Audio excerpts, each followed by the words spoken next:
Billionaire fires Black Maid for stealing his watch, but hours later, he finds it in his son's room. The clock struck 6:45 a.m. when Grace gently turned the brass doorknob to the study, like she had for the last 11 years. Sunlight hadn't yet touched the marble floors of the Langston estate, but Grace was already humming softly, laying out the family's favorite breakfast just the way they liked it. Her hands, worn yet graceful, moved with quiet care, folding napkins with hospital corners, placing spoons like she was setting out respect. She never missed a detail.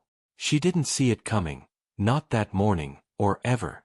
A few hours later, everything she had built in that house would unravel with just one cold accusation, and not a single soul would speak up for her. How can a decade of loyalty be erased in seconds? Where are you watching from, friend?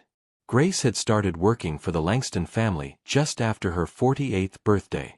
Back then, her husband had passed only months earlier, and with her 2 sons grown and out on their own, she needed both the income and the purpose. The job wasn't glamorous, but it gave her something steady to hold on to, a place to pour her care, her order, her quiet grace. She was never just a maid in that grand, echoing house. She was part of its rhythm.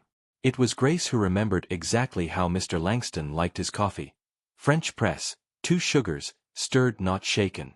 She knew that Mrs. Langston never wore perfume in the mornings and that Ethan, their only son, never liked his eggs runny.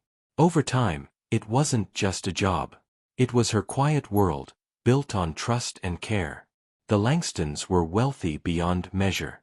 Gregory Langston was a name that filled financial magazines, a self-made billionaire who had turned a tech startup into an empire. But the man behind the empire had grown distant over the years. The more successful he became, the more tightly he clutched his time, his possessions, and his pride.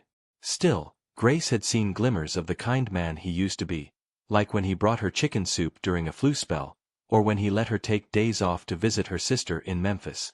They weren't friends, but there had always been respect.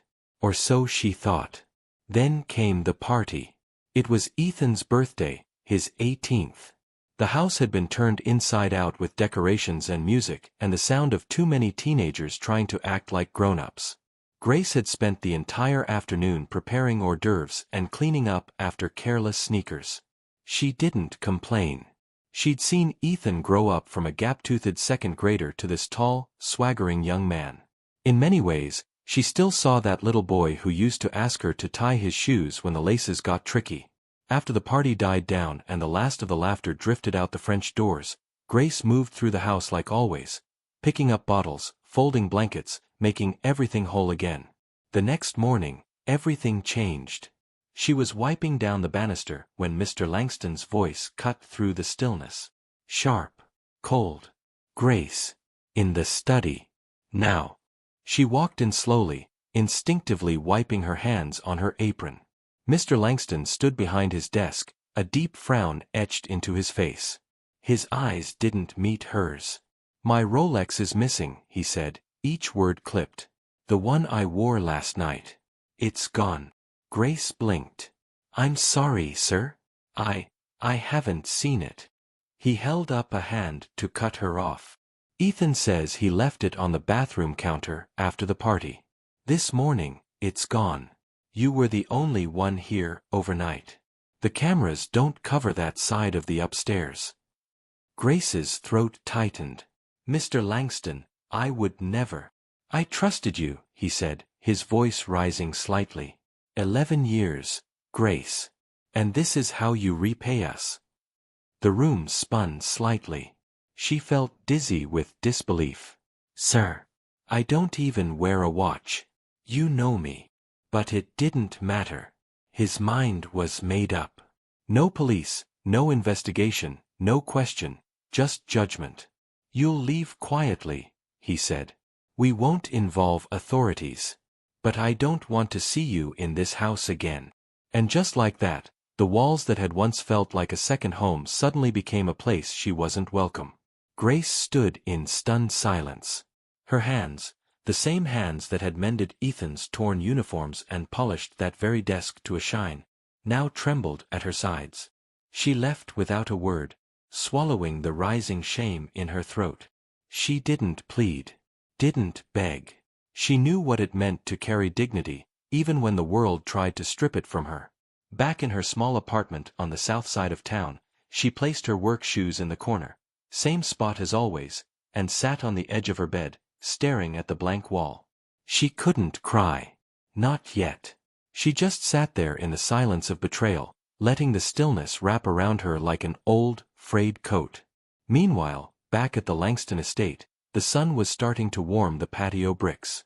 Ethan wandered into the kitchen, rubbing his head and asking for Advil. Mrs. Langston asked how he was feeling. He shrugged. Fine. Just kinda hungover. She paused, then asked softly, "Did you ever find your dad's watch?" Ethan looked confused. "No, I told him I left it on the bathroom counter." A few hours later, while digging through a pile of laundry shoved hastily under his bed, he saw it, the Rolex. Still ticking. Still shining. It hadn't been stolen.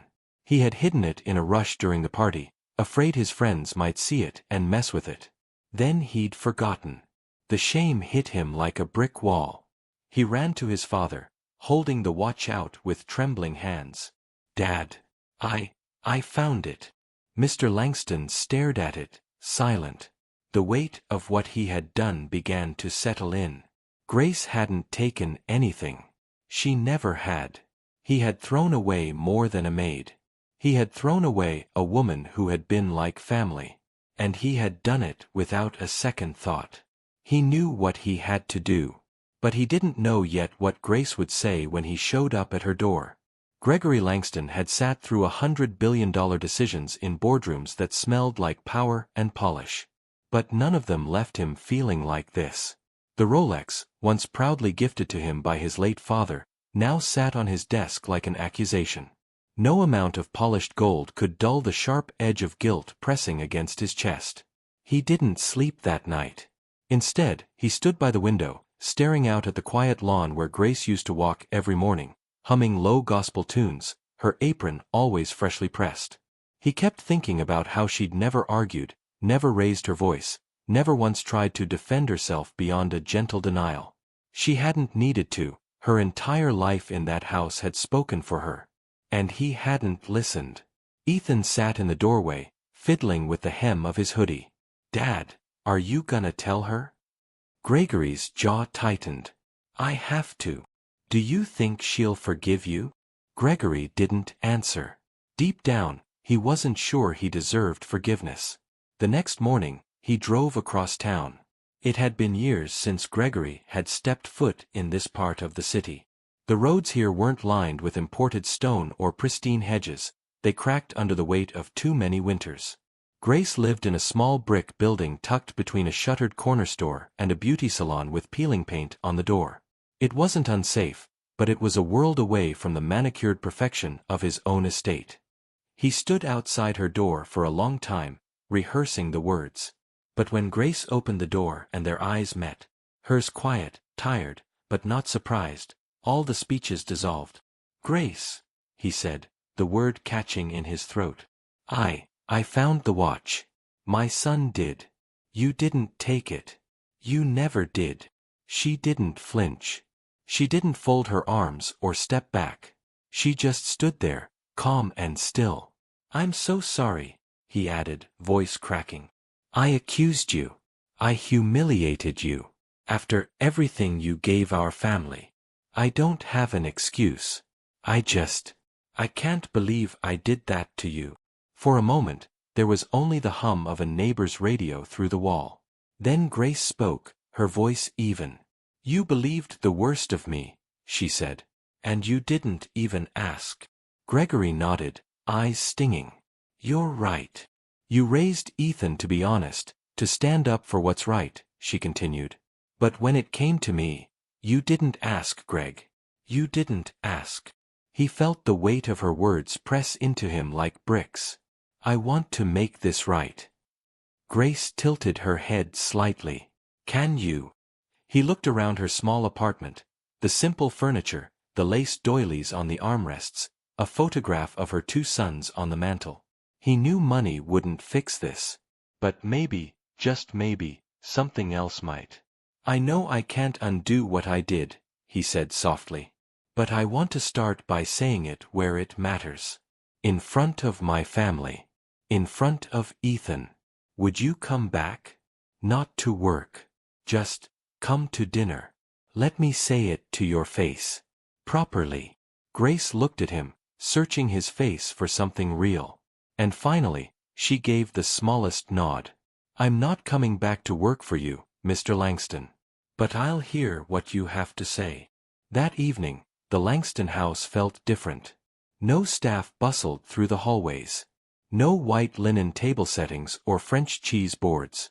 Just the four of them, Gregory, his wife Helena, Ethan, and Grace, seated with calm dignity at the long oak table where she'd served them countless meals but never once shared one. Gregory stood at the head of the table, voice low and even. Grace, he began, hands folded tightly in front of him, you came into our lives at a time when we needed order, steadiness, and kindness. You gave us all three, every single day, without ever asking for recognition. He paused, swallowed. And when something went missing, I didn't trust you. I didn't ask questions. I assumed. I wronged you. Helena reached over and placed her hand on Grace's. We both did. Gregory's voice trembled slightly. I am ashamed of how I treated you. You've been more than a housekeeper. You've been a part of our family. And we failed you. Ethan looked up, his young face filled with regret. I'm sorry too, Miss Grace. I should have said something sooner. Grace listened. She nodded slowly, her eyes glossy but strong. Then she picked up her glass of water, sipped once, and said gently, It's not just about the watch, you know. It's about what you thought of me. What you chose to believe. They all nodded. There were no excuses, only silence and shame. And then Grace did something none of them expected. She smiled. A small, tired smile, but it was real. I forgive you. Not because it didn't hurt. It did. But because I've carried too many burdens in life. I won't carry yours too. If this moment touched your heart, please give the story a thumbs up. Red heart. As she stood to leave, Gregory offered to walk her to the door. She declined. I know the way out, remember? But there was no bitterness in her tone. Just truth. As she stepped into the night, purse in hand, coat folded over her arm, she turned once more. Be good to the next person who serves your table, Greg. Sometimes we're the only ones holding the pieces together. And with that, she walked away, not as a maid dismissed, but as a woman restored. After Grace left that night, the Langston household felt unusually quiet. Not the comforting kind of quiet, the kind that settles when things are whole, but the kind that presses against your chest and makes you think too long about the sound of your own breath. Gregory sat alone in the den, still in his dress shirt, the top button undone. The untouched remains of dinner sat on the table behind him. He wasn't hungry. He just kept replaying it all, her steady voice, her grace even in hurt, her parting words that struck deeper than any scolding ever could. Sometimes we're the only ones holding the pieces together. It echoed in his mind. He remembered a night 3 years ago, just after his mother had passed, when he had locked himself in that same den, grief hollowing him out. It was Grace who had brought in a bowl of soup, not asking questions, not offering advice, just setting it down with a soft, I'll be nearby. She hadn't tried to fix his pain. She had simply stayed. And now, he realized, he had thrown away someone who had once quietly held his family together through moments he hadn't even noticed. The weight of it all, his pride, his assumption, his blindness, felt unbearable. Across town, Grace sat at her kitchen table, cradling a chipped mug of chamomile tea. Her apartment was still. In the corner, a crocheted blanket her mother made years ago lay draped over the armchair, and on the fridge, the grocery list still read eggs, onions, baking powder. Everything looked the same. But something inside her had shifted. She had forgiven them, yes, because bitterness corrodes the vessel it's stored in, but that didn't mean the wound was gone. She had spent over a decade caring for a family that hadn't seen her as fully human when it counted. That knowledge sat with her now like a stone in her pocket. She thought of her late husband, Harold, who used to tell her, "You teach people how to treat you, baby. Don't let them forget you're made of steel." She hadn't let them see her steel until now. She reached for her journal, the one she rarely touched, and began to write.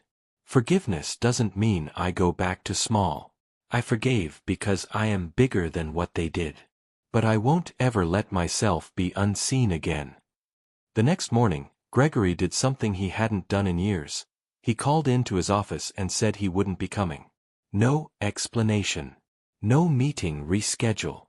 Just a quiet voice that said, "I need to be home today." He walked through the house slowly, noticing everything. The dent in the hallway baseboard, from when Ethan rode his tricycle indoors at age 5. The faded stain on the rug in the dining room, the result of Grace's homemade cranberry sauce spill, which she'd fretted over for weeks even though no one else had cared. He noticed the quiet. There was no humming in the kitchen.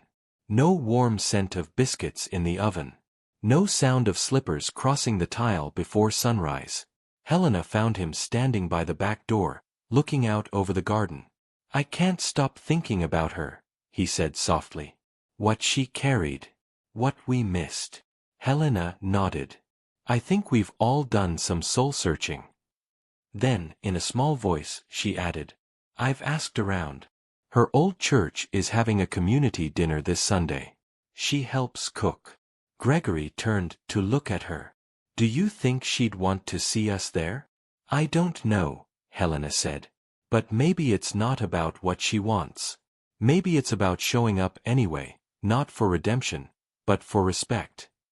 That Sunday, the Langstons walked into the modest fellowship hall of First New Hope Baptist Church, not in designer clothes or tailored coats, but in quiet humility. Folding chairs lined the perimeter, and the smell of sweet potatoes and greens filled the air. At the far end of the room, wearing a soft blue sweater and a hairnet, stood Grace, ladling stew into paper bowls and laughing with a young girl beside her. Gregory didn't speak right away. He didn't want to make a scene. He simply waited until she looked up and saw him. Their eyes met. There was a pause, not awkward, but full of everything unspoken. Then she gave him a slow, measured nod. Not an invitation. Not a smile. But not a dismissal either. It was something in between. A door cracked slightly open. That night, after they'd returned home, Ethan sat with his dad on the back porch. "You think she'll ever forgive us for real?" he asked. Gregory looked out at the stars. "She already did," he said. "But I think the real question is, will we ever live in a way that's worthy of it?" Ethan didn't say anything. He just leaned back and looked up, letting the silence settle between them. Speech balloon. Have you ever had to earn someone's forgiveness? Not with words, but with actions? Share your story below. We'd love to hear it. Speech balloon. By early spring, the garden behind the Langston estate was beginning to bloom again. Gregory found himself spending more time out there, hands in soil, something he hadn't done since before his father passed. There was something healing in pulling weeds and making space for new growth, a rhythm that felt closer to penance than leisure. He wasn't just waiting on flowers. He was waiting on something else to take root. Trust. Each Sunday, he and Helena would attend the community dinner at Grace's church. They didn't sit in the front or bring donations with fanfare. They helped quietly, washing dishes, handing out napkins, sweeping up at the end. Sometimes, Grace would nod at them. Sometimes, she wouldn't say much at all. But she always let them be there. It was Ethan who broke through first. One afternoon, Grace was helping a group of teens in the church rec room organize books for their summer reading program. Ethan showed up unexpectedly, clutching a shoebox. "Miss Grace," he said, approaching her nervously. She looked up from the shelves, surprised. "Ethan Langston. What brings you here?" He held out the box. Inside was a collection of little notes, photos, and drawings.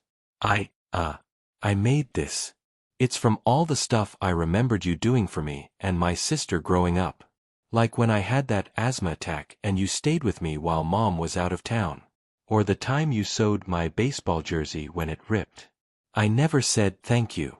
So, here's me trying. Grace looked down at the box, her fingers gently touching the top layer, a crayon drawing from years ago of her, Ethan, and their old family dog, Rufus.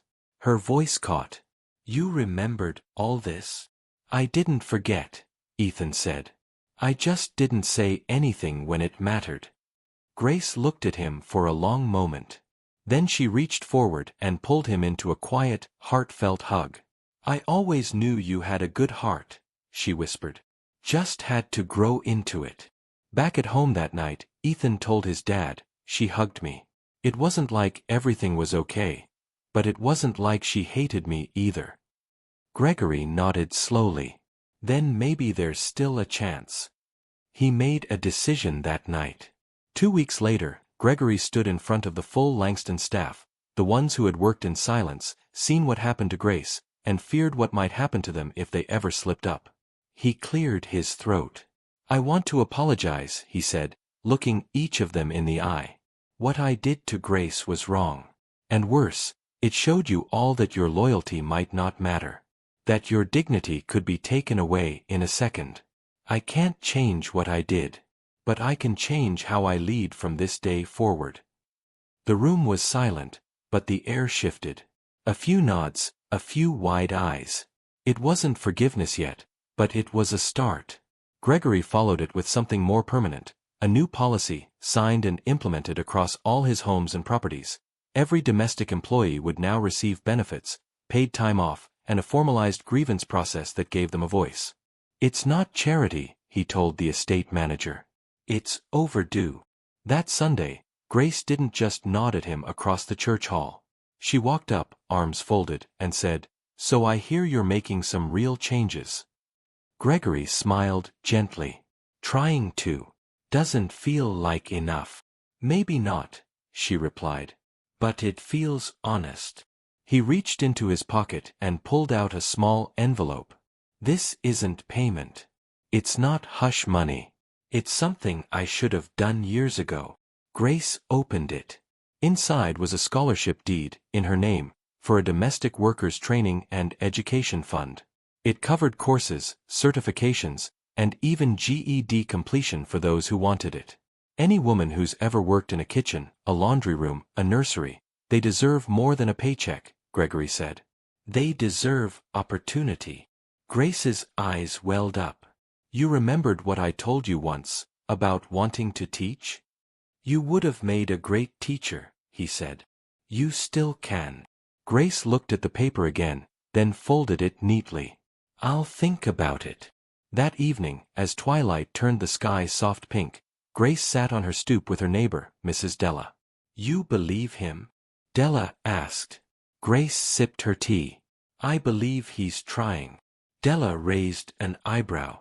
That's a start. It is, Grace said, and for the first time in months, she smiled without weight behind it. Belle, if you've been moved by Grace's journey and believe in second chances earned through action, consider subscribing for more stories like this. Stories that restore faith in people. Belle. Spring turned into summer, and the city pulsed with the kind of heat that made old trees hum with cicadas and kids run barefoot through sprinklers.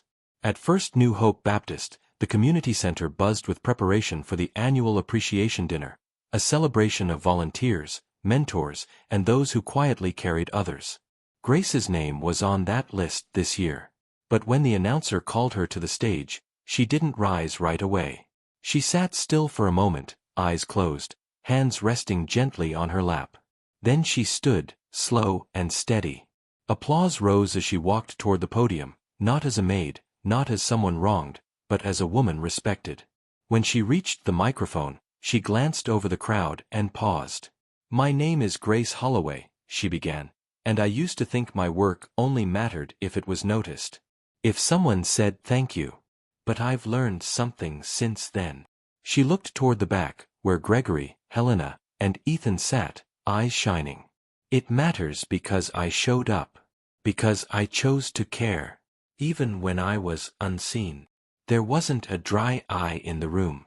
After the applause faded, Grace stepped down and returned to her seat, a small plaque in her hand and something far greater in her heart, peace.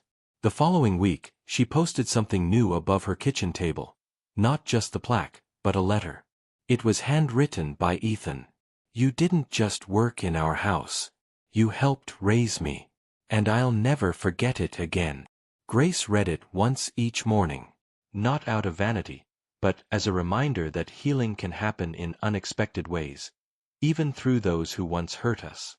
As for Gregory, he didn't stop with the scholarship fund. Quietly, he began using his influence to build programs that protected domestic workers across the city. Not for praise. Not to fix his image. But because it was right. Because Grace had shown him who he really was, not in anger, but in truth. On a warm afternoon later that year, Grace stood in a small classroom at the community college, surrounded by women of every age, background, and story. She was teaching her first adult literacy course, just like she'd dreamed all those years ago before life got in the way. She held up a flashcard and smiled at the hesitant student in the front row. "You've already got everything it takes," she said gently. "You just forgot how strong you are." And in that moment, you could feel it, the full circle. The grace in her name wasn't just something she gave, it was something she had become. If this story touched your heart, take a moment to reflect below. Speech balloon. Have you ever seen dignity restored after injustice? Share your thoughts in the comments. Speech balloon. Thumbs up like this story if it reminded you that respect, once broken, can be rebuilt, but only with love and action. Bell subscribe for more true-to-life stories that speak to the soul and remind us of what truly matters. Thank you for spending time with Grace's story. We're honored you walked with her. Until next time, take care of one another.